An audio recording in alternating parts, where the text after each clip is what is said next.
सामने हाफिज इब्न रजब का नाम आ जाए तो मुमकिन है, बहुत बहुत बहुत मुमकिन है कि वो 10 मिनट के लिए तवक्कुफ कर ले तो वो पढ़ ना जाए, कुछ ज़रा उसकी शिद्दत में कमी आ जाए। मैंने आपको बताया था नासिरुद्दीन दमिश्की और हाफिज इब्न रजब और हाफिज इब्न हजर अस्कलानी और अल्लामा ज़हबी,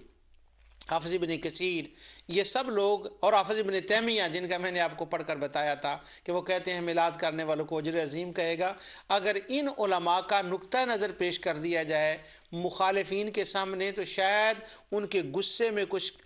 ठंडक आ जाए, उनकी शिद्दत में कुछ कमी आ जाए, वो शूट करने से बाज आ जाएं, वो बम से मिलादुन नबी के महफिलों के ख़िलाफ़ उड़ाने के फतवे देने से शायद कुछ कमी आ जाए। मकसद ये है कि खुदा उम्मत मुस्तफ़ा पे रहम करे और दहशत गर्दी और शिद्दत से कमी हो। तो मैंने उसके ऊपर हाफिज इब्न रजब की किताब लताइफुल मारिफ, जिस किताब को हाफिज इब्न हजर अस्कलानी ने कमाल की किताब का